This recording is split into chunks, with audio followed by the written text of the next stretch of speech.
Good evening, everybody. Thank you so much for joining me tonight for another great video. You are in for an absolutely great video. I'm so happy to introduce you to someone who I knew from my active duty days. He's a Navy veteran, author, just an all around great brother. We've been sitting here, talking back and forth, just catching up. This is our first time actually seeing each other in over a decade.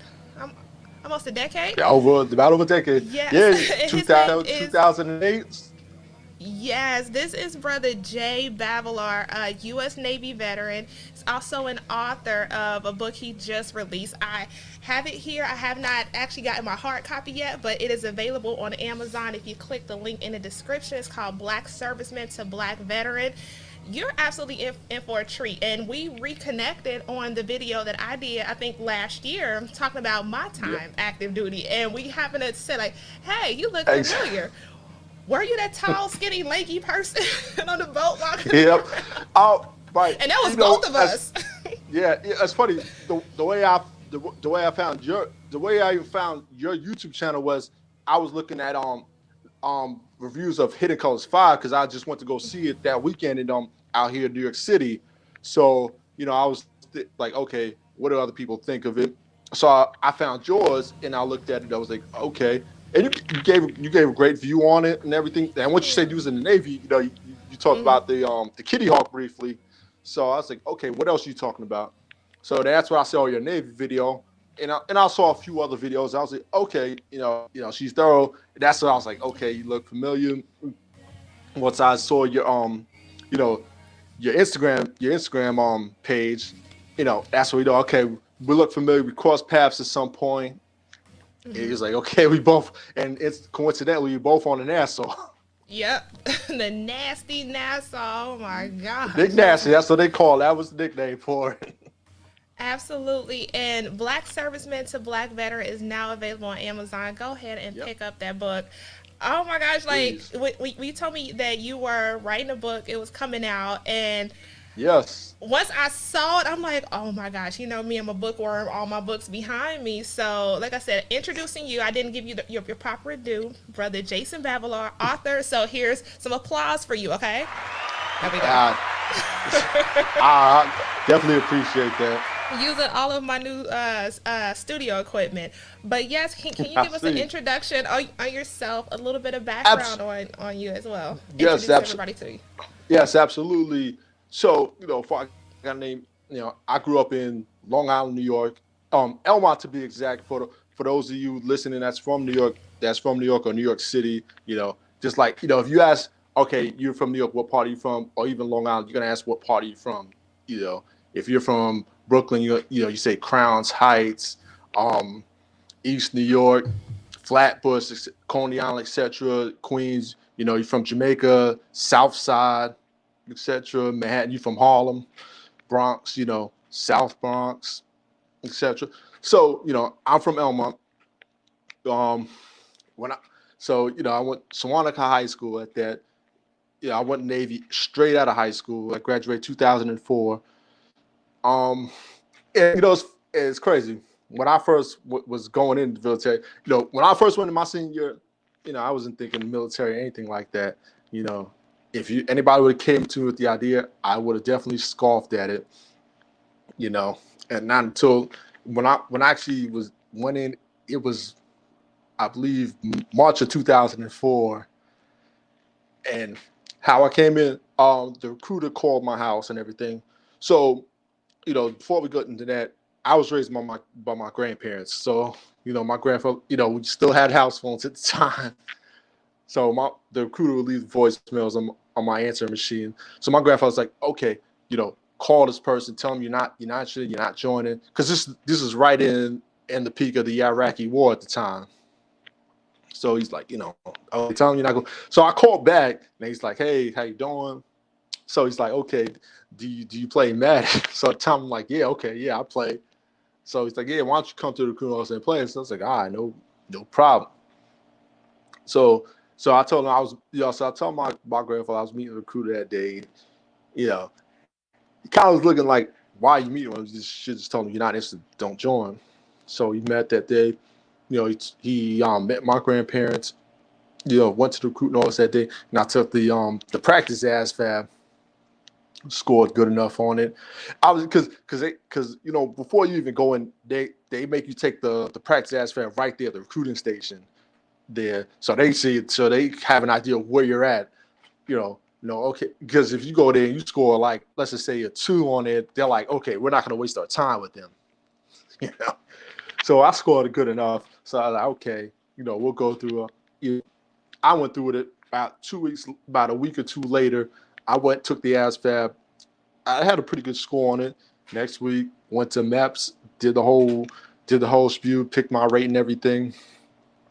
And then, officially went in. And this was still, I believe, this was still right around the end of March, maybe the beginning of April of 2004.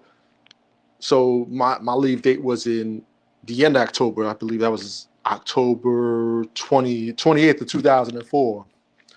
So this is 3-4 months right after I graduated high school. This was because I graduated back in June of 2004. Okay. I know everyone's different. No, down south, down south it's May. It's usually in May they graduate. But out here, in the Northeast, it's June. Right after Father's Day. Yeah, pretty much right after.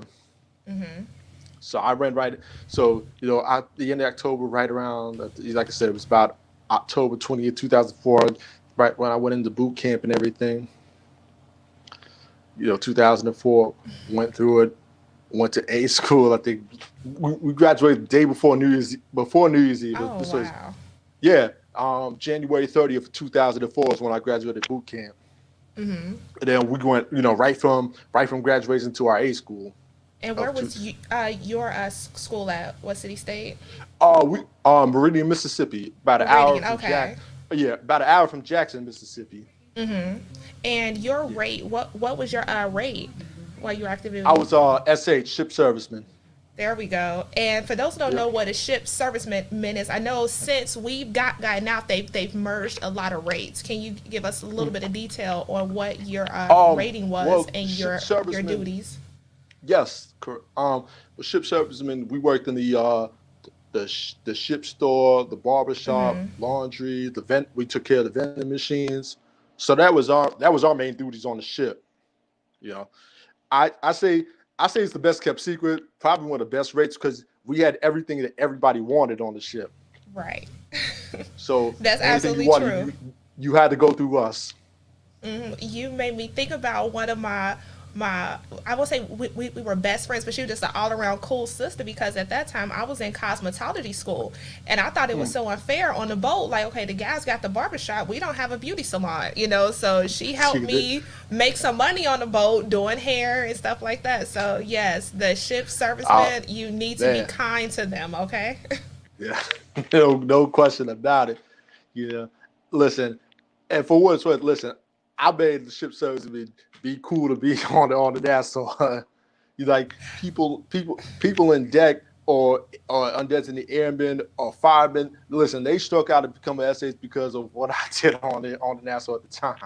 And the Nassau was a small ship. It was an amphib. Me, before coming to the Nassau, I was on aircraft carriers with thousands upon thousands of people. The Nassau was new to me because, like, the female the female berthing where we were, all the females, we were in this one compartment versus, different places on the carrier where you were in relation to your division and your department. So it was a new world to me. So it was easy to know everybody on the ship and become well known. Well, you know what they call it? They call the carrier the floating city. That was the best way to describe a carrier. Hold on, you there? I'm good. Go right ahead. I'm just gonna put it one screen. Go right ahead. No problem. Yeah, they call the carriers the floating city.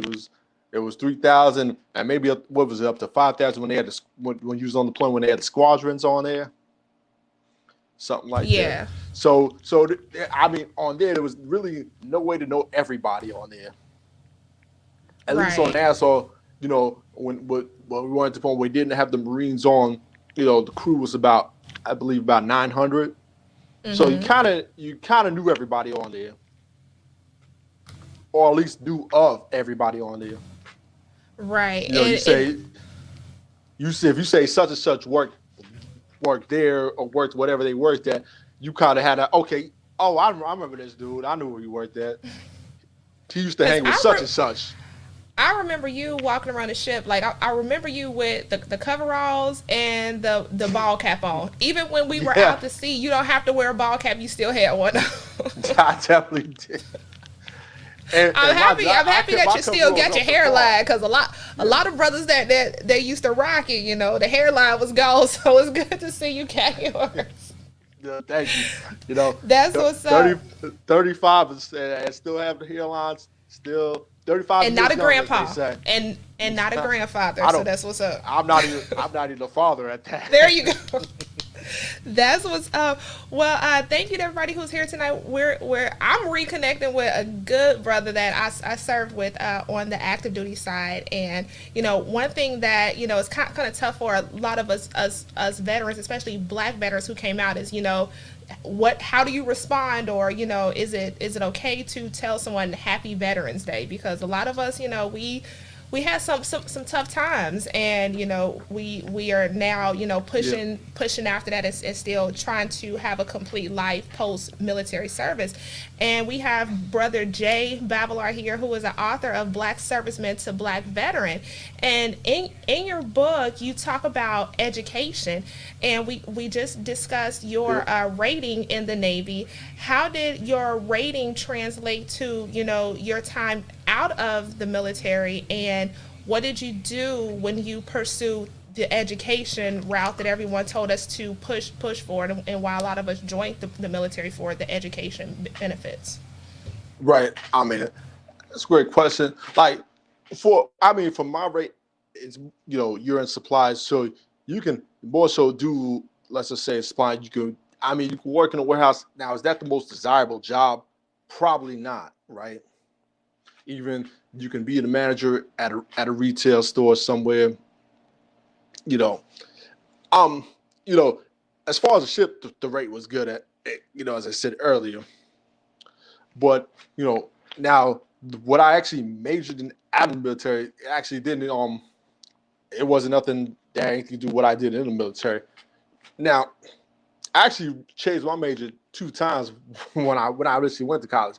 First one, when I did go to college, my first major was journalism, because I was like, okay, I'm a major in journalism. I'm gonna get on ESPN.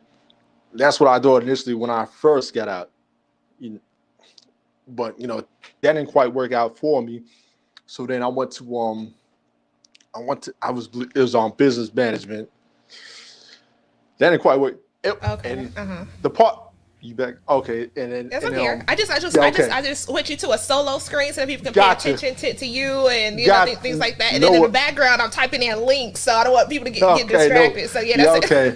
No problem. Okay. Yeah. So what I did, so like I said, when I did business management, I kind of feel that miserably at first.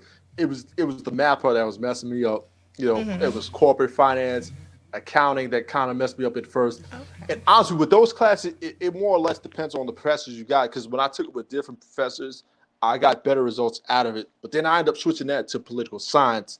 And I was like, okay, I'll do political science. I'll do a government job, whatever. So I'll just do that. Now, did it work out that way? It didn't. That's why when I talk about in the book, I said, okay, if you're going to go to college, major something that's going to be, tangible and transferable in your life, right? Something that you can actually get a good paying job out of. I said, don't major in something like liberal arts, something like that. Psychology. Right. Psychology. Basically, let's put it this way. Basically, degrees that you can basically wipe your ass with. If we're going to be real here. Absolutely. And here's the thing. I heard this when I was active duty. You probably heard it too. And I've actually heard someone say it to some new personnel in the military recently, was you paid into your GI Bill. Start going to school. You can get a degree in basket weaving. And I'm like, what the world? Right. Why would you tell somebody to do some crazy, stupid stuff like that after you done paid into the GI Bill? Exactly. And a lot of us, when we first came in, like me, I am, just one enlistment type person. you're going to get out, and you're not marketable. You aren't marketable. Like right now, everybody and their mama have a DD-214. Everybody and their mama is a disabled veteran. Everybody and their mama has a bachelor's degree. So what are you doing to set yourself apart and be, competitive out there in the market? And Exactly. Take it. No, dude, you are absolutely right in that.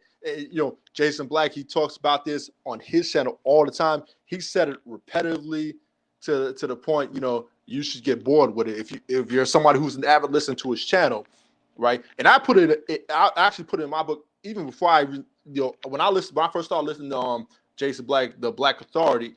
It was when I think he was talking about Adolf. That was Thanksgiving of last year.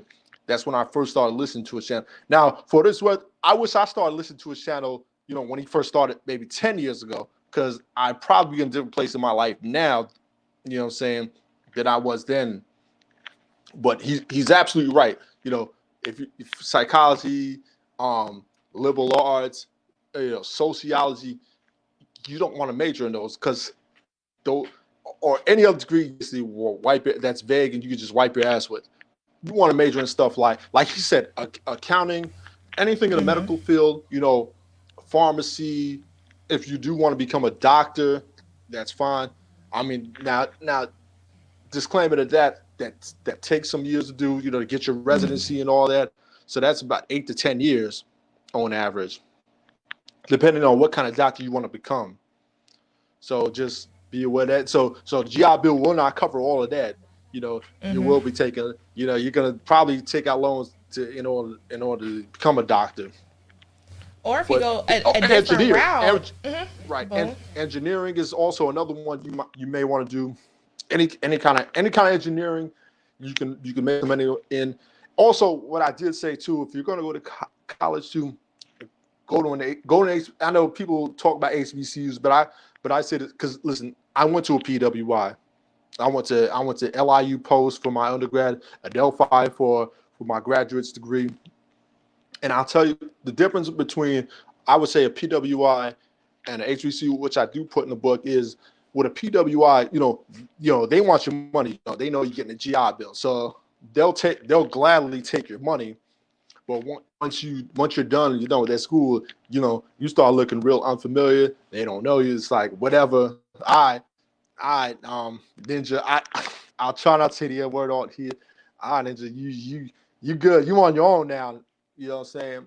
As opposed to, you do go to HBCU, now you do get diversity, but the racism part is kind of out the window. That's why I would say go to an HBCU as opposed to a PWI. And in the book, in my additional resources part, I did list the HBCUs in there. So you have a choice of HBCUs to go to. And that's one thing. I cannot wait to get a copy of your book in my hands. I placed my order on Amazon, and you can get your copy too of Black Serviceman to Black Veteran, now available on Amazon. Make sure you connect with our brother Jay Bavolar. He's on Instagram. He's also on Facebook, and you can also have you revamped your YouTube channel yet? So I haven't quite yet. I'll be revamping it soon. Cool. I do have a separate channel. But like I said, I posted sports clips from ESPN First Take, and this was about either dating back to about 8 or 9 years ago. This is like 2011, 12. So I'll probably and I think this is a separate one from the one that I subscribe to you on. So I'll probably revamp this one a bit. No problem. And thank you so much for getting us to this portion.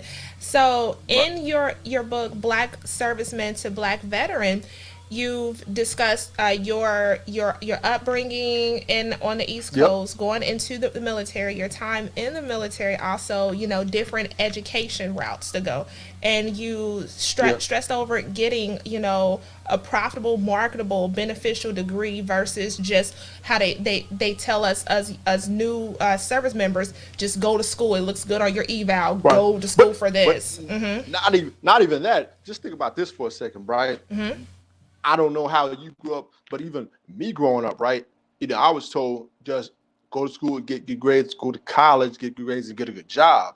That's what I was told. And I was raised by my grandparents, and for what it's worth, my grandfather was like my mentor, and he meant well in saying that, but I don't think he understand the nuances here of what it takes.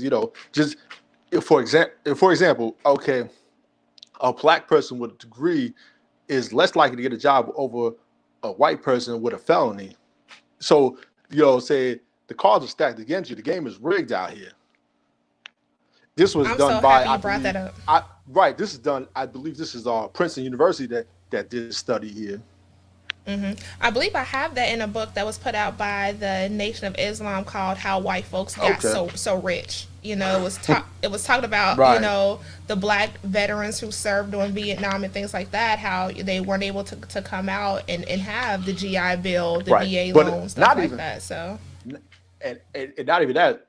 The problem too was a lot of them were on drugs because the morale was so down during the Vietnam War, and people don't highlight it. Matter of fact, the movie Dead Presidents, that's where art imitates life. I just got finished watching that. That's playing right now. One of my favorite movies. Like Chris Tucker was kind of like my favorite character for some reason. But Skippy. That's just the microcosm of what black society was after the Vietnam War. But people don't realize that. That's one of my favorite movies for over 20 years there. I grew up watching that. I would have when I was working in the barbershop, I would have that movie playing. I had all the classic black movies playing in the barbershop covered up, man.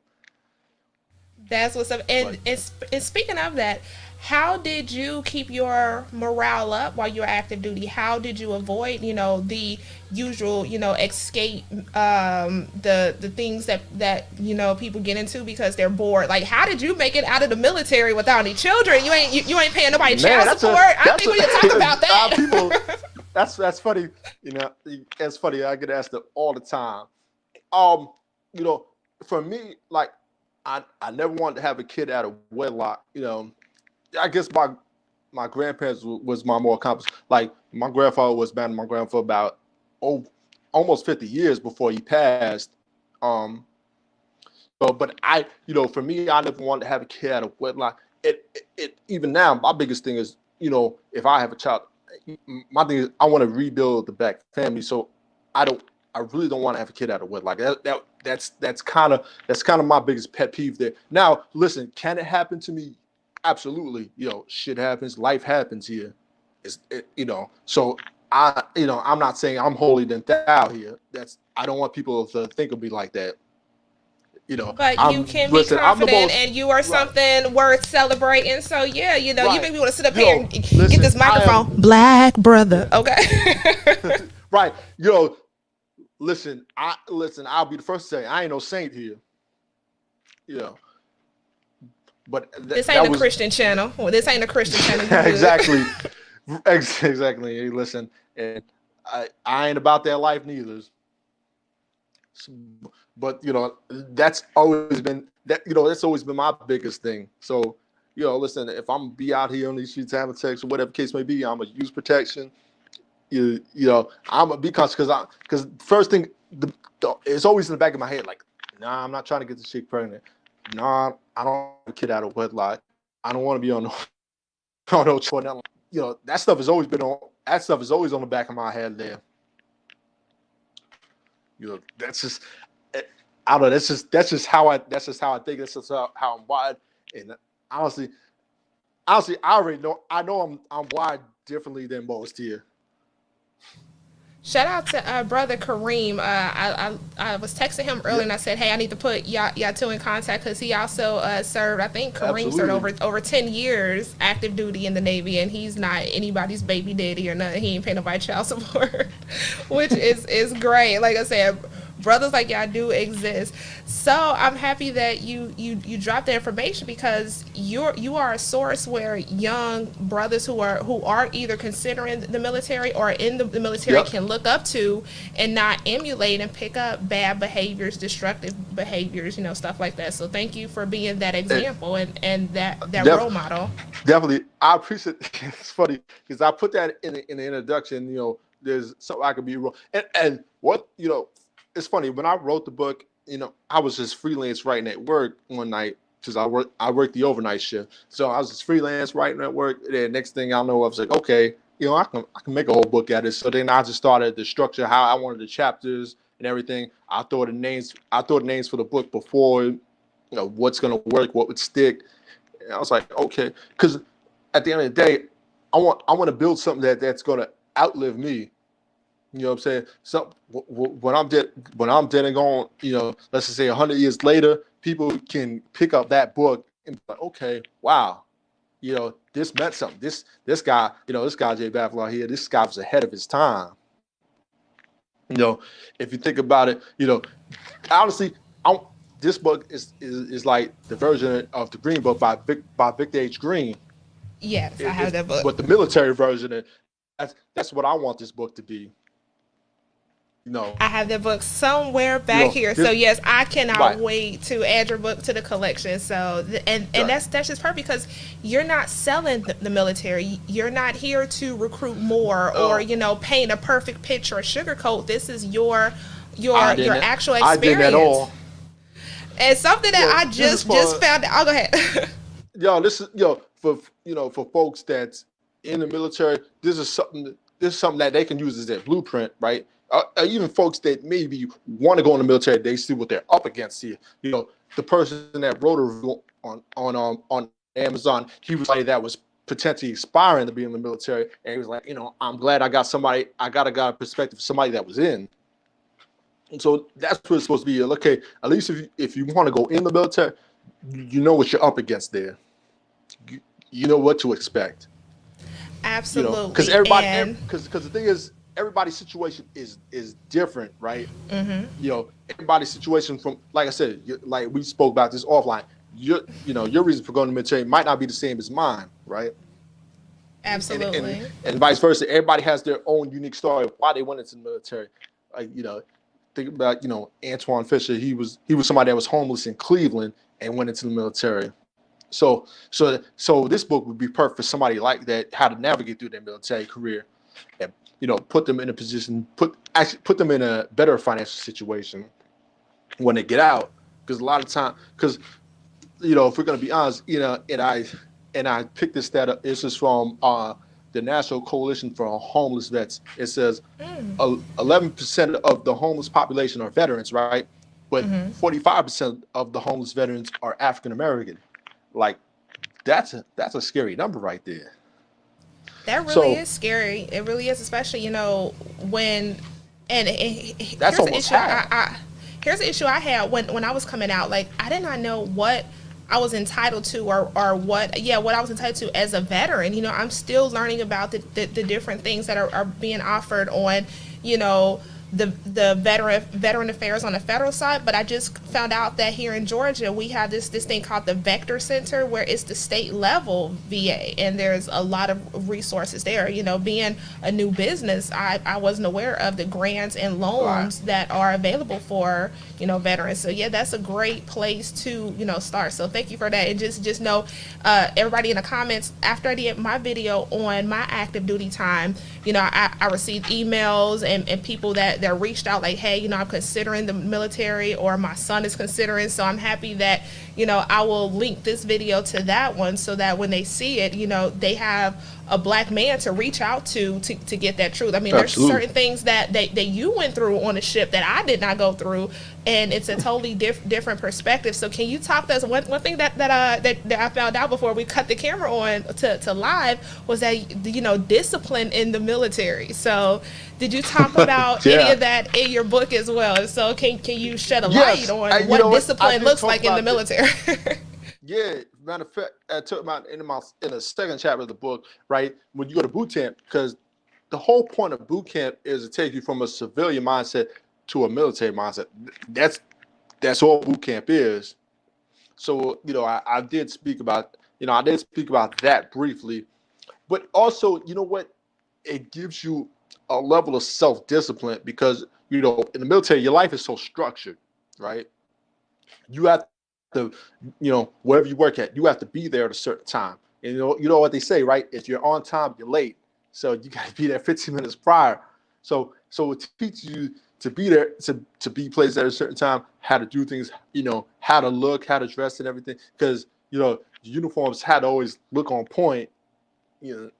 as especially me as SAs, they say, okay, your uniforms had to look a certain way, right? So, when I did the coveralls, I made sure I had my coveralls in creases, and and I do talk about this book that was my laundry business right there. I had a whole like laundry empire on the ship. People come to me to press their uniform, do their laundry and stuff. So I actually did talk about that on the book. One of the portions of the book, I believe, when you told me about it, we talked when I was driving across country. I remember I was Yes. leaving Tennessee, headed towards Mississippi, and you were Yes. telling me about your financial side of the book and the financial Gotcha. Yep. education you receive and the smarts that you have, and that's so important because when I look Abs- back at the military and all the money I wasted and stuff like that, I'm like, I could just cry like, ugh, I wish I knew then what I know Exactly. now. So can you talk? Same here. Let's say the person right here on the screen next to you is a person that has said, I solemnly swear and fixing to go to boot camp. Can you talk to this person as if they're just now about to start day one and prepare them for the next 4 years of their enlistment? Right, and I'm glad you mentioned. I'm glad you asked that. So in chapter 3, that's where I really start dropping gems there. So, because chapter 3, I talked about my A school experience and what you should do. So I talked about different apps that you can use to invest. The Acorns, the Stash, the Robinhood. And I explained how they all work. I'll say this. I will do a second edition, and I will go more in depth about it eventually in the next 3 years or so. I'm definitely gonna drop a second edition on this book. So this is actually an introductory level to investing in stocks and everything. So, and I'll talk about the importance of investing. Like, for example, I'll give you an example. So I said, listen, if you're going to go on Snapchat and post Snapchat filters, why not invest in Snapchat? Because Snapchat is a publicly traded company. And I did talk about that. And you know what the irony is there? So I wrote this book back when I started writing, I was writing it back in the summer of 2019, when I wrote it at work, right? So Snapchat then was about, I believe, about $18, $19 per share. Right now, it's about $43 per share. So just think of the profit you would have made if you would invested in Snapchat then. And I was invested in Snapchat, basically, I hit a home run on that. So, the moral to the story here is if you invest in stocks, there's money to be made in that. And that's a big thing because coming into the military, a lot of us never had money like that. Although when I came in 2003 as an E9, I wasn't even E1. I was an E9, man, because I ain't had no money and no rank. But those of us who came from a place of lack, we wanted to, buy things that we never had. But then we have our family who think that we're rich now that we're active duty. So we go and become constantly consuming. I don't know why in the world I used to get my hair done when I wore a hat every dang on day. I don't get it. Man, listen, Tyson, listen, you hit it right on the head there. And I don't even want that myself. And I listen, all my ups and downs, I documented in that book. You know what I'm saying? So like when I was coming to A school, like I went in, I was an E1 at first, but I was my recruiter make sure I went in as at least an E2. If I would known then, I probably tried to tell them, hey, listen, put me in as an E3. Put me in as an officer, okay? Exactly. Exactly, for what it's worth. But and I was talking to so he he gave me the certificate that saying I was E2, so I got the back pay for that when I was in boot camp. But I didn't know what to do with that money, and I should. Now I'm saying the book, I should have been investing that, and I'm buying clothes, shoes. This is 0405, so I'm buying throwback jerseys and all that good stuff, Jordans. And it's funny, and I said in the book, listen, if you're going to be buying Jordans, invest in Nike. Absolutely. When I first bought into it was $50 a share, and now it's I believe less than my check. It was right now it's about $131, $32 a share. Yeah. Now when I first bought into it, it was about $80-something a share. So just and mind you, the stock is that Nike stock is only going to go up, and it does pay dividends.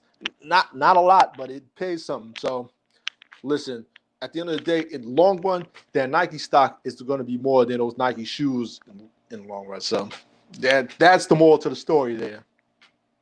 And coming from that mindset of consumer to kind of like producer investor, when I look at certain things, I'm like for instance, going to like Pizza Hut. I knew someone that worked at Pizza Hut, and they said, the cost at that time, like in the early 2000s, it cost them $2 to make a pizza, but they sold it. Like Pizza Hut has some high A-word pizzas.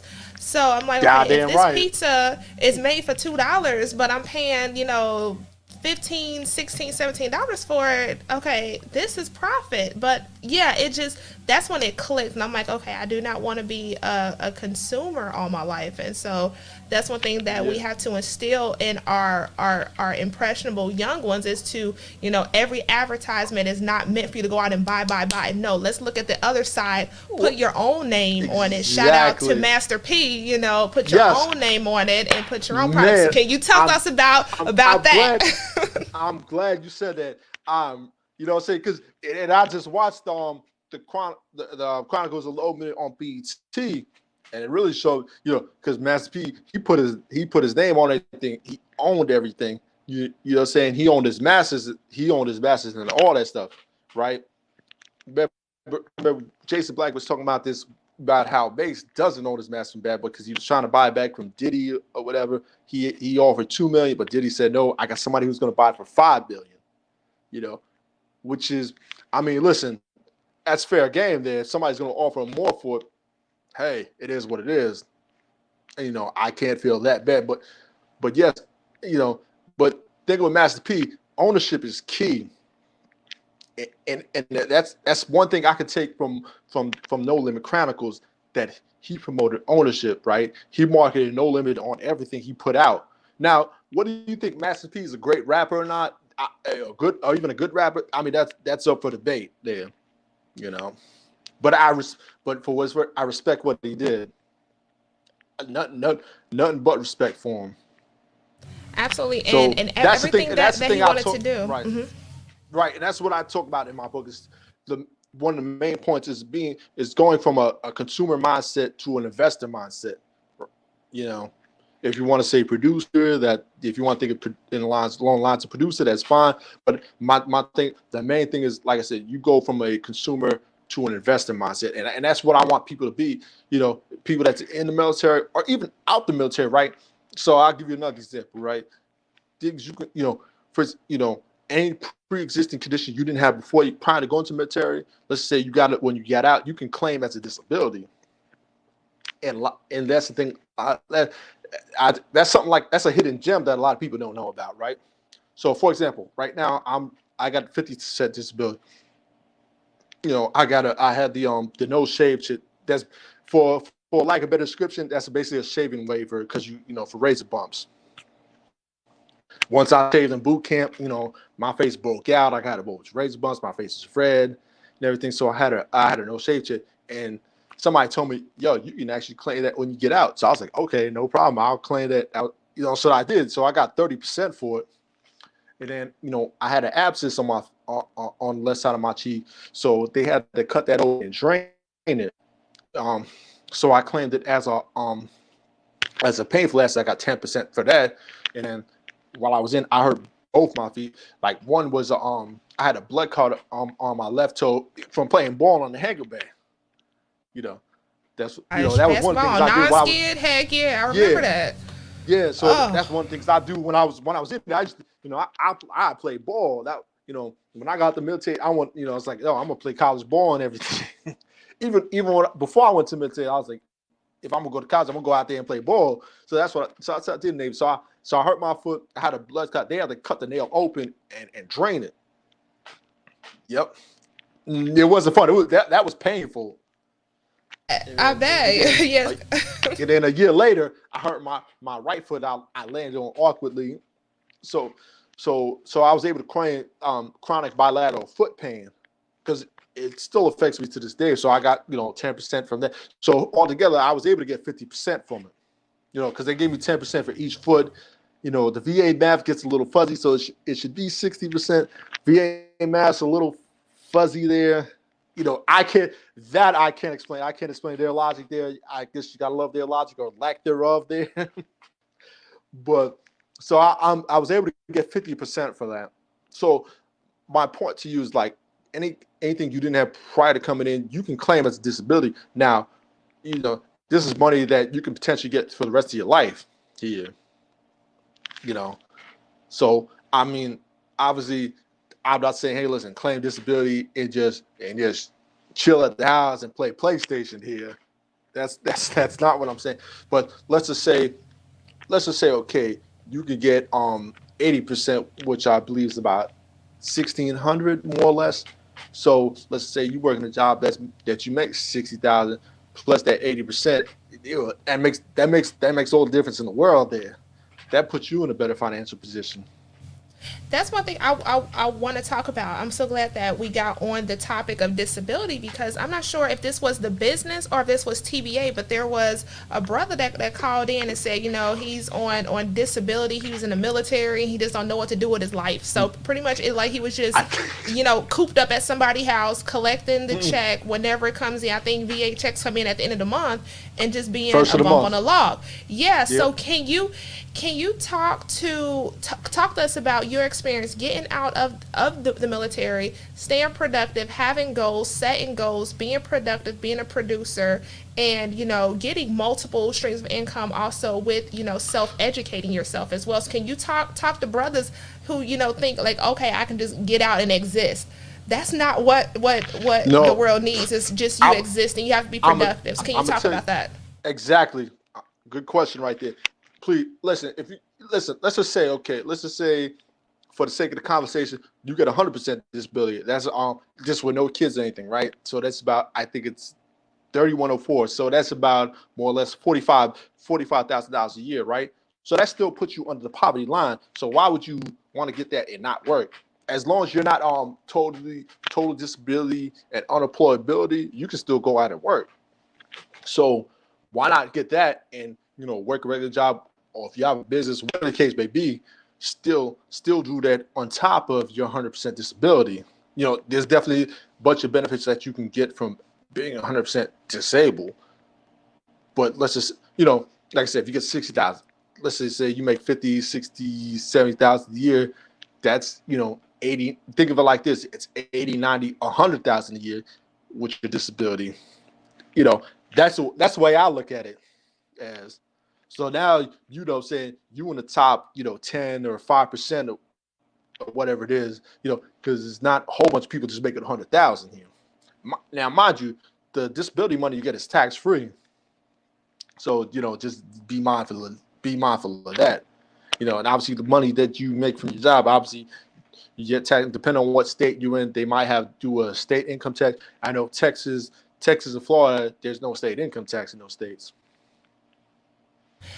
Talk to us about your life after the military. What are you doing now, and how did you maintain your focus, your mental clarity? Because I know it's kind of like a debrief. Like me, I got out. Yes. I just got out, gave him my ID card, and then I was unemployed for 28 days, and I went to the police department and had to find myself in this world. And I know we had talked about the movie Dead Presidents, which is a good movie to watch today.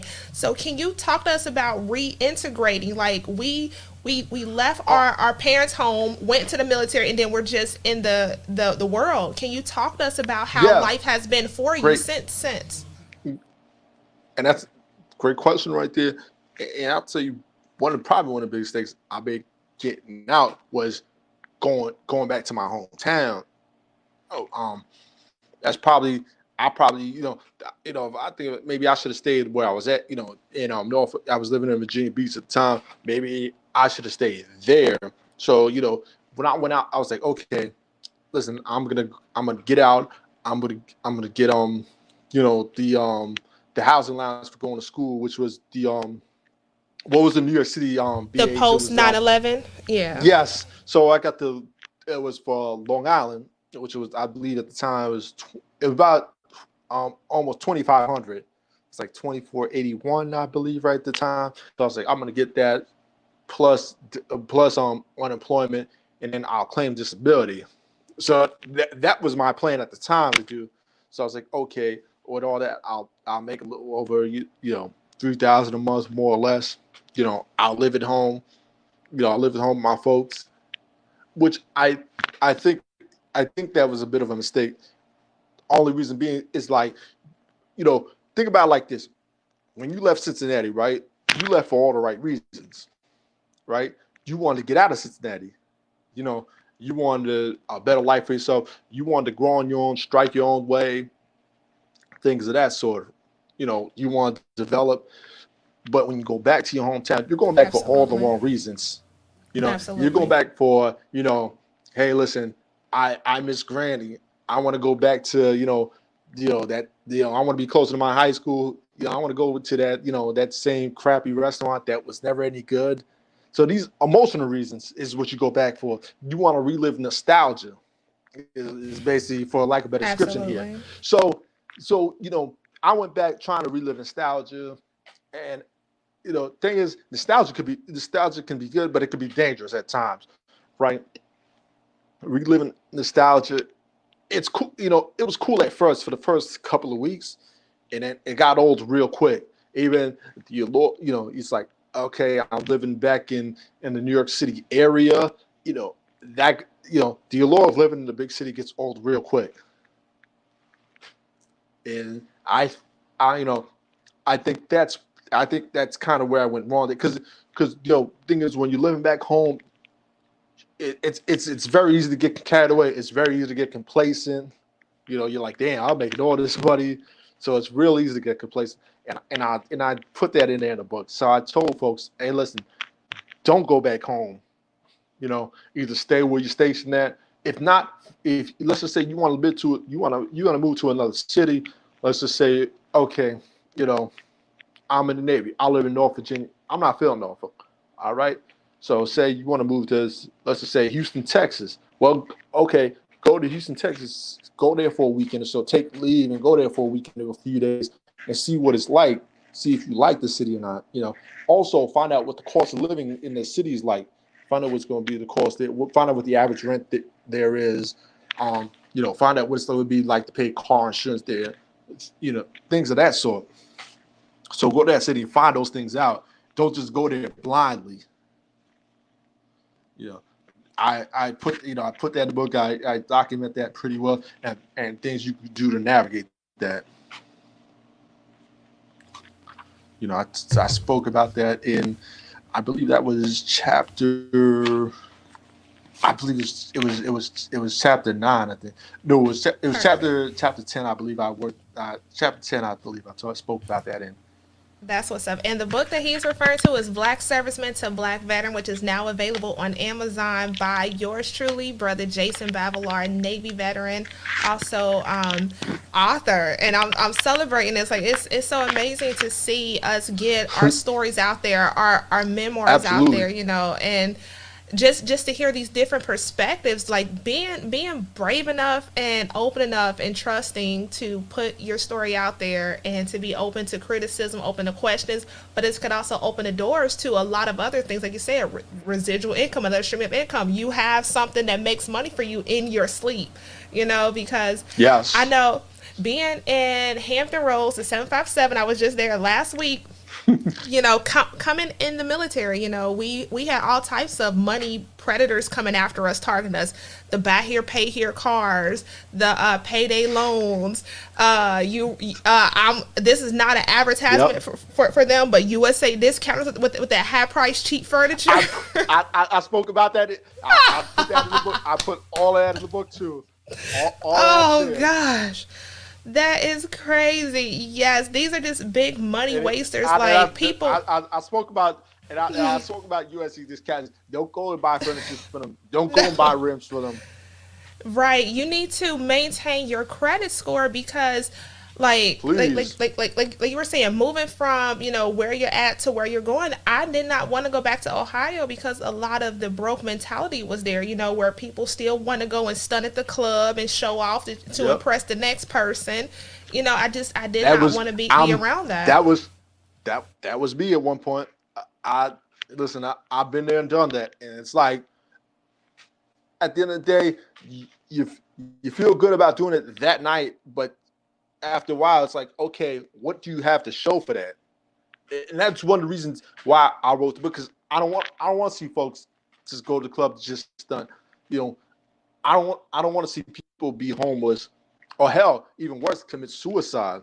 You know, like I've seen a couple of brothers from the National commit suicide. The crazy part is these are people that I would never expect. Like for example, my man Andre Hardy, which I put a dedication to him in the book. You know, just somebody, he was my phone plug. Like, I did his laundry, and this is somebody I considered a friend. Like, he was somebody, listen, anytime you need to come down to the shop, use the phone, you can use it anytime, no questions asked. It's the same, and same thing. Anytime you need your clothes pressed, laundry done, saying I got you. And it was like, and let me tell them how important the phones were. The phones were important because we didn't have cell phones back then when we did. Yeah, exactly. Phones was a luxury. So was computers. You out in the middle of nowhere, and you see nothing but water. Those phones was important. You can call, you can call home, you can call your folks and stuff. So, I woke up one morning and somebody tagged me in a post and said, this man it passed. I'm like, wow, that hit home, and it was then the reason, the situation that he passed, that he committed suicide. I'm like, man, wow, I would never expect him to commit suicide. Another brother that, good brother, I cut his hair a few times, good dude. And I'm like, somebody reached out to me and said, yo, did you hear about him? I was like, nah, what happened? He's like, oh, he took his own life. I'm like, wow. I just didn't expect that. And that's another thing, mental health in the military is very important. Please elaborate on that. Please. Yes. During and after, please elaborate on mental health, PTSD, any of that. Yeah, no, absolutely. First of all, mental health is nothing to play with whatsoever. So, going into the service, or even in the service, you see different things.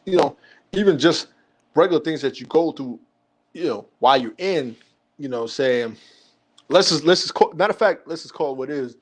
As a black person going into the service, there's definitely racism while you're in there, and I definitely documented this. I documented the article from the Atlanta Black Star of how many black service members go to mass, from, the Navy, the Air Force, the Marines, the Coast Guard. So, and there's definitely, they definitely show favorites while you're in the service. So, but they show, let's just call it what it is, they show the white people favorites over you. Or hell, let's just say the woman there, they got the big titties and the fat ass, showing her favorites over you. So you can't get that request that you wanted. I remember you said you were trying to you requested your birthday off on your video from a year ago. You had childcare. You legit had other stuff going on outside of it. Outside the ship, and they might be like, man, nah, we're not gonna. I should not have had to go file a EO complaint just to get a special liberty for my birthday. I should not have had to go through that. Let's take that a step further, right? Sometimes the EO is not even in your best interest. No, because the EO is manned by a chief, and the chiefs have their own loyalty to it. You better hold on, preach, brother. So you need to let them know. You go in there. It's a losing cause, but you even going in there. So and it's crazy. But when I went in, I was 19 years old. When I actually went in, in my early 20s. By the time I got, I was 24. So I kind of knew this stuff going in. So I was like, go to EO for what? Right. Because a lot of times they don't work in your favor, and a lot of times they're not even worth a damn. And it puts a target on your back too. Because I got a target on mine. Title. Right, it's just the title because they just want a better eval or whatever. Collateral duty. It's just a collateral duty. Exactly. Come on, let's call it what it is here.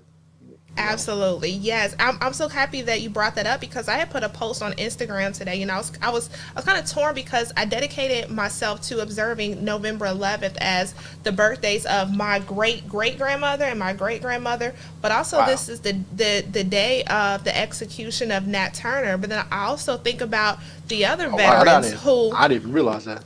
yes, Nat Turner was executed on November 11th, and I Wow. think about the other black veterans because our stories as black veterans are not the same as our non-black counterparts. Not at all. So once you start getting on the right side of history and really see behind a lot of stuff, it's really difficult, and now I understand why it's hard to tell It was another funny. black I, veteran happy Veterans Day or get your free dinner at Applebee's. No, I don't want that. That's not what it's about.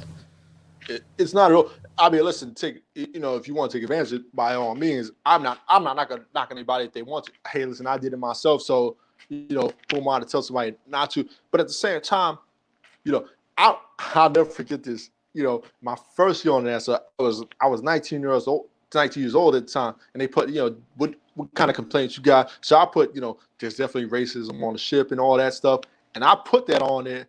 So this is anonymous, so I put it on there, and then the department LCPO came to me. He's like, you want to say to me? I was like, listen, I don't know what you're talking about. I was like, I don't have anything to say. It's supposed to be anonymous. Exactly. But he was able to pinpoint to me for some reason. I don't know if he saw my handwriting, knew what it was, knew who it was. I don't know. I couldn't tell you. But and like I said, I'm 19 years old. Like, listen, I don't have the same level of consciousness now that I had then. That's the crazy part about it. And that's why they want to recruit you while you're young, because once you're seasoned and you got your right mind and you're like, hold on, I have a personality and confidence and I know what's illegal and not, and this ain't gonna fly. Right. Because I remember we had an older woman in my basic training academy or group. She was the oldest ever. Like, she was older than the RDCs. They didn't put her through the stupid stuff. They put us 17, 18, and 19-year-olds through. And yes, you can join us at 17. Like, I was barely 18 when I got in. Wait a second. Was she white or black? She was Asian. Interesting. Yeah, she did not have to do as many push-ups. Like she was there. They did not get up in her face and cuss her out. Because I remember being me and my road dog. They called us Twinkle D and Tweedledum, and all the time they called us that, called us dinglings and stuff. And I'm like, why are you talking to us like this? Because we were young and they knew they can get away with it. Yeah. Absolutely. So can you talk to us about your upcoming projects? Shout out to everybody who is going to connect with you, follow you, purchase your book. Make sure when you purchase it, please. Put it over on Instagram, tag our brother in it. Make sure when you purchase, go to Amazon and leave a review, after Please. you read it. Put this in the hand. Like, if you have a teenager who's graduating, I know times have been tough, where the homeschooling and things like that. And if you have a teenager who wants to go into the military, please put a copy of Brother Jason's book in their hand. Like, look, check this out first. Make a conscious decision, a well-educated, thought-out decision, and go from there. And he's available. Absolutely. Like, hit him up in the inbox. I won't say slide in your DMs, but he is a single man, so slide in his DMs. I mean, listen. But ask your questions and get an educated thought. Listen, anybody wants to reach out to me, I'm definitely open to it. You wouldn't be the first. People have reached. Even before I write this book, people have reached out to me before about what's the best thing they should do as far as if their kid want to join the military or relative, whatever the case may be. So, if you want to do that, that's fine. I have absolutely no problem with that. I'm pretty accessible. I'm not hard to reach. I get back fairly quickly. If not, maybe I had something going on. But I will definitely make it my business to get back to you.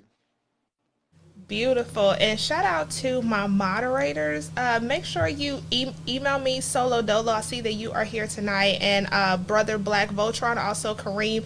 Let me email me after this. Shout out to those brothers.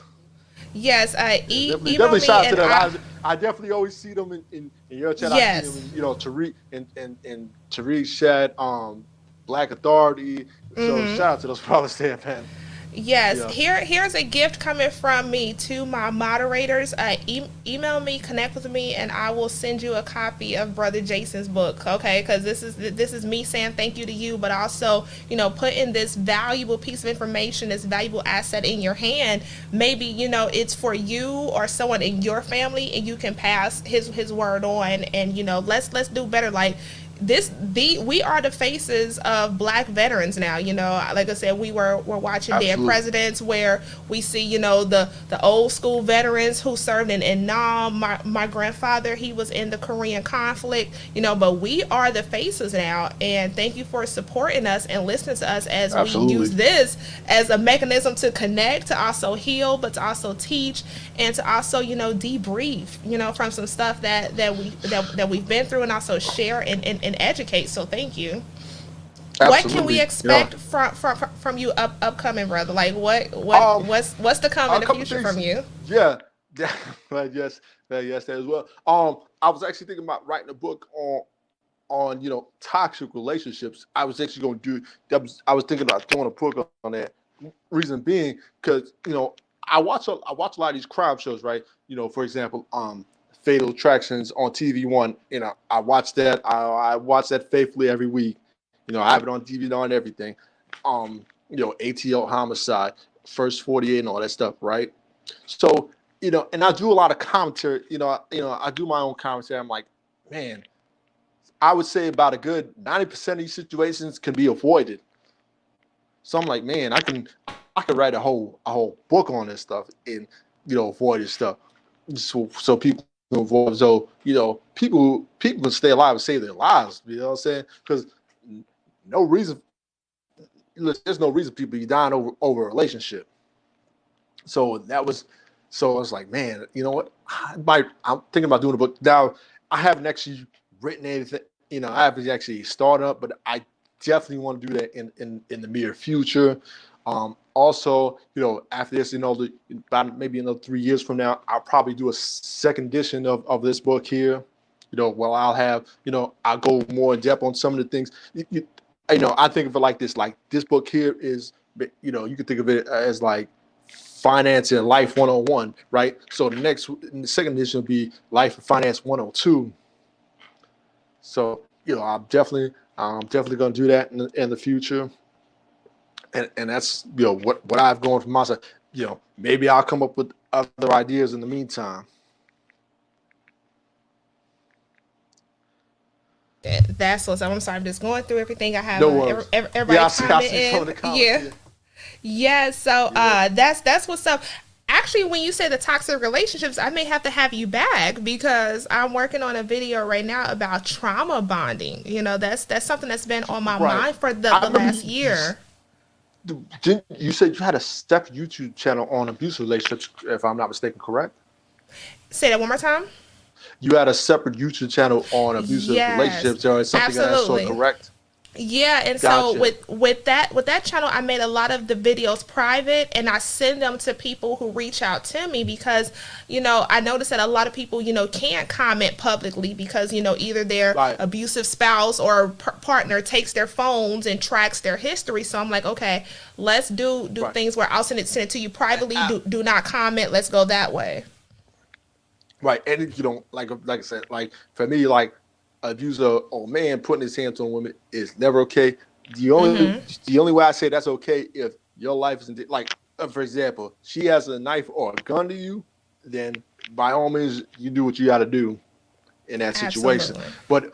But just to be putting your hands on a woman because she was upset with you, whatever the case may be, that is never. I don't condone that behavior whatsoever. And we can do an entire video on that, because We can. with you coming out of the military, you can if you're willing to talk about some of the relationships, some things that you observe. And I think this would be actually a great video between you and Brother Kareem, because y'all observe No toxic doubt. relationships toxic stuff like that. But then you're able to make it out, without, a lot of the stuff that comes along with it. Children, 2, 3, 4 divorces, things like that. And you are the brothers Right. who are not shown out there. Like, we have to salute you. But also, people think that in basic training that they teach us everything we need to know about money. Negative. Not I'm at not all. sure if it was the same when you were active duty, when you were in Great Lakes or Great Mistakes. It was these chicks from Navy Federal and Armed Forces Bank. They had these tight suits with the boobs pushed up and these short skirts. I'm gonna get these suits, and they would talk like really high pitched voice and like really really fast and give us your money. And be Sign really up. Oh my seductive. gosh. Did they do that to y'all? Cause I'm like, I ain't signed up with none of y'all. I have a hometown bank. I don't recall that because I left for A school the same day I graduated. So I Okay. Well, really they not did know. that to us. I think like because in boot camp. Well, I'm not sure if it's the same, but when I came in 2003, when we started, they gave us this food stamp book, and we could purchase stuff at the exchange. And then like chip when they were book. ready Yeah, to yes. the chip book. Yes, So then I know exactly what you're talking about. yes, it was blue for us. I called it a food I stamp think it was. book. I think it was blue. Yeah, then you might as well call it the blue stamp. Because you was personal food stamps, but they took it out of your first, like, because they gave you a Paycheck. lump of 3 paychecks all at once. You like, Yeah. whoa, I got a couple $1,000s, but it was a whole bunch of paychecks and back pay.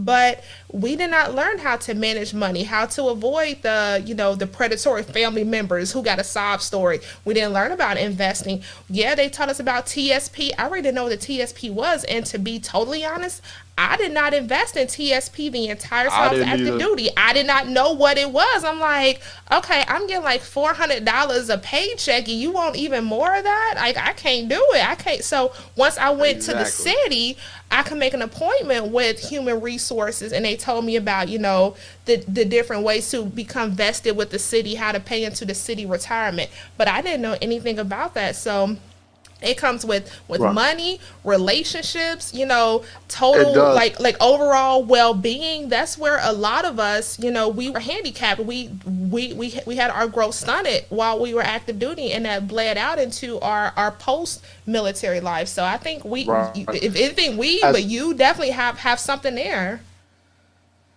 Right. And like they say, hindsight is always 2020. And like I Hmm. said, I want folks to read my book and say, I don't, I spoke about some of the mistakes that I've made while I was in, Right. much to my chagrin there, but I spoke about them, and I was like, that doesn't need to be you, because at the end of the day, I want to see people get in a better financial position. Listen, for what it's worth, listen, I want to see my people win. That's what it's all about there. Absolutely. I just want to say thank you It's again something for bigger than everything me. you shared tonight.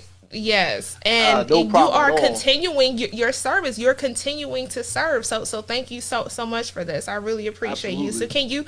can you leave us with some final words? Talk to the audience. Talk to your potential book readers, your potential connections. Just give them what you need to close out this video with. And I'm gonna make you the entire screen while I type in the chat. Okay. Gotcha. All right, sounds good. Yeah.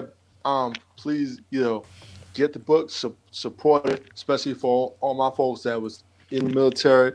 This is gonna be a great read because, listen, I give it an intelligent perspective on my experiences while I was in, and how to and for those that's in, it's about how you can navigate while you're in and put you in better position when you get out, right? It's all about saying why you can win while you're in, but then you can win even bigger when you get out. Put yourself in the right positions, because at the end of the day, listen, that's what life's about. Life's about putting yourself in a position. You play chess, you're putting yourself in the best position to win, and that's what this book is. That's what this book is all about here. Any of you that want to follow me on my social media, you can reach me at Coach Jay Bav. You want to email me? That's jbavolar@yahoo.com. That's first initial on my first name, Bavolar@yahoo.com. For anybody that wants to reach out to me, maybe you have a relative that wants to join the military or that's in the military, you can definitely reach out to me there. Also co-host the podcast if you want, you can follow. It's called Hold Husband Podcast, and that's more about the host of the show, his story, how he was a former whole womanizer or whatever, and he became a husband, and he's been married for I believe over 15 years. So great show. We have good conversations on there. We had some great guests on there, so definitely want to listen to that.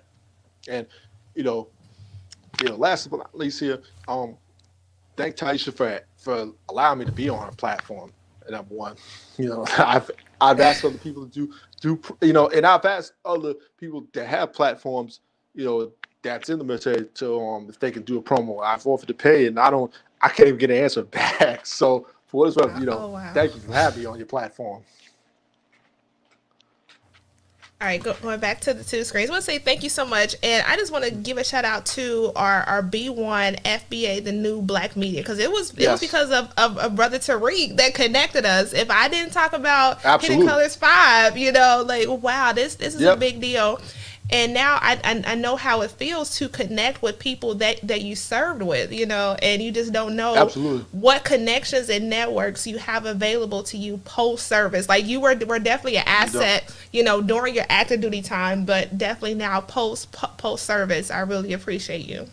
I definitely appreciate that. I'm happy to be on this platform, and definitely humbled by this experience. And you're always welcome back. You definitely have a shout out to. I saw one comment that said they were purchasing your book. Angela, our sister Angela. Shout out to you. She's purchasing right after this live. Click the link in bio. Okay, click the link in bio and pick it up. You're definitely welcome back. If you have a topic, you have my phone number. Get at me. We'll chop it up and please support. My goal is definitely to get in the top 100. And I think military biographies, I was within striking distance. I got into like the 500s. Okay. And then I was like right at 49,000 as far as top 100. So at one point I was in striking distance. So please we gonna get you there. This, we're gonna get you there so we can get there. We're gonna get you there, and I definitely have you back after I get my hard copy and read it. So you're coming back, even if we have to do like schedule something weekly. Because one thing I want to start doing is having a schedule. Like as a YouTuber, I'm really crappy when it comes to a schedule. I just when the spirit hits me, I go live. Okay, but I need a schedule. So look, listen, you get on when you get on, I listen, and I say thank you. When I listen to you. To your Hidden Colors, and I listen. I'm like, listen, you got talent. Like you're good at what you do. You're good at what you do on here. So this is a dope platform right here. For all of you that listen, I definitely took a lot of things and learned some things from this platform. So definitely keep doing what you do. I like the reviews that you do. Even the sleeping thing when you talked about the blanket and all that stuff. I took a page out of that. Even of how you travel when you traveling across country, right? Over the summer, I drove from New Jersey to Texas myself. Oh wow. So yeah. So I took some of those things as far as, for example, I didn't go buy food at a fast food. I had my own. I had my own waters in the bag. I had my own stuff to snack on. So I got that from your videos. Thank you. So I took a page as you. So you got a dope platform. You know what I'm saying, and I know this is going to be bigger as the days and the years go on. I know it. Thank you so much. And one question I want to ask you about before we go, I know you did your closing, but can you talk about quirks about you? Like we all have these unique quirks about us post-military service. Like mine is all of my blinds are open because I have to be able to see that I'm not floating, and I can't use the treadmill at the gym because you remember being in the gym and the ship a rock and you're on the treadmill going this way, that way. So what are some unique quirks about you? That's funny you said that. I'm the opposite because when I sleep, I like it to be completely dark when I'm sleeping because otherwise I'm a light sleeper, so I can't sleep. Another thing about me, I guess I'm more of a perfectionist. When I wrote this book, I was like, if there was stuff I didn't like, I had to go back and correct it. even coming on this channel, when I prepped, I had to make sure everything, I guess that's just who I am. Like I said, that's the Virgo in me. So, when I do things, it's got to be because I'm like, damn, I'm being introduced to, her audience. I don't, these people aren't familiar. These people don't know me. They're not familiar with who I am. They don't know me from a hole in the wall. Let's just say, I go to the FBA conference and they come, they're gonna know who I am. They love you. I definitely, I definitely appreciate that. Shout out to you for once again for having me on this platform. But my thing is, I'm a perfectionist. It's like I gotta look a certain way on here. I gotta make I had notes in front of me, make sure everything's right, and I'm not sitting here stumbling on my words. I don't sound like some bumbling idiot on here. They're like, man, fuck this dude on your platform for. My thing is, I gotta make sure it's not that. I make sure, oh wow, she got this dude on here, man. Tell her get this dude back on here. And here's a little bit. That's a big pet peeve for me. Here's a little bit behind the scenes. He actually inspired me to go change my clothes. I had on a Black History T-shirt. I'm like, oh my gosh, suit and tie. Like, that's why my lipstick don't match my shirt. But you inspired me. Like, come on now, you need to step it up. So thank you for setting the tone and being a leader. I appreciate you. Listen, I try, and for what it's worth, I just do the best that I can. What I have, what I'm saying? Because for me, there's always room for improvement. That's how I look at, when I wake up every day, I look at what's going to make me better tomorrow. That's always my biggest thing there. I'm always a phone call away. So as we continue to grow, I like to be that person where being in your life is constructive. You can look back, a year in the past and see the positive, constructive influence I had, that we are progressing together versus degressing or staying stagnant. So I just want to say thank you so much. I salute you for putting out your book. Thank you for your service. Thank you for being kind to me. You said, I remember you as this lanky, tall girl with braces walking around the block. That's okay. But I salute you. Hopefully at the next Financial Black American Conference Oklahoma in Tulsa, Oklahoma. Tulsa. Yep. Mm-hmm. Tulsa, Oklahoma.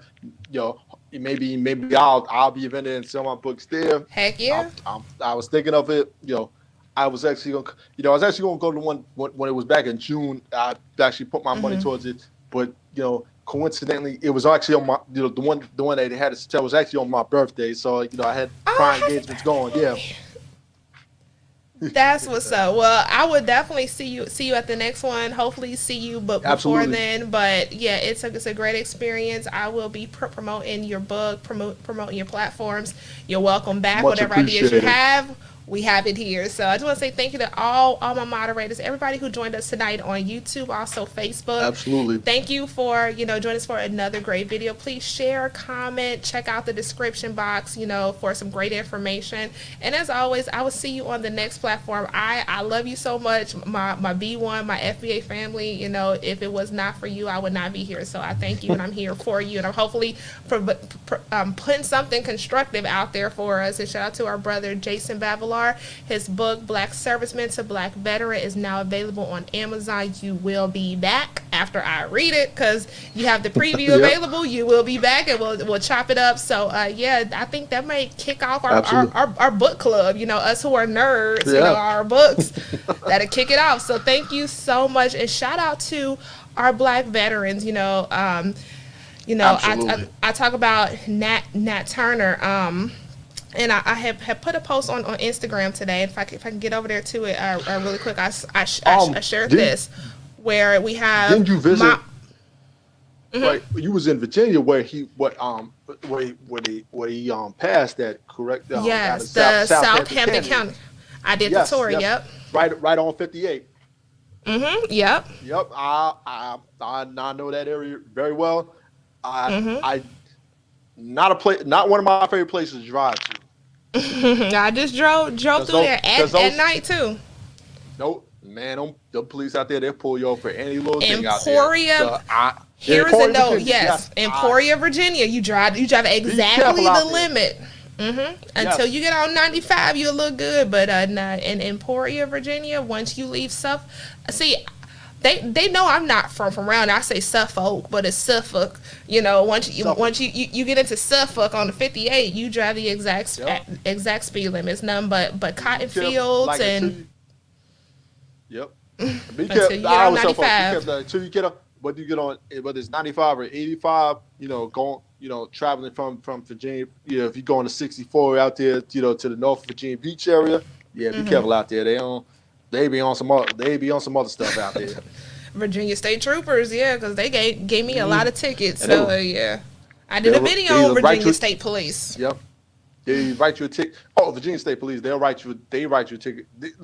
Listen, you get pulled up by them, just be ready to, just give them my ticket. How much? You appearing in court. And just keep it pushing. Press hard or appear, player. And that's another video we could talk about. So I just want to say thank you. That's a whole other topic over there. Because my driving record did not improve until I joined the police department. So I'll go ahead and put that out there. But I just thank everybody for being here tonight. This was a great conversation, and I just want to say I salute you for your service, your selfless service. Same to you.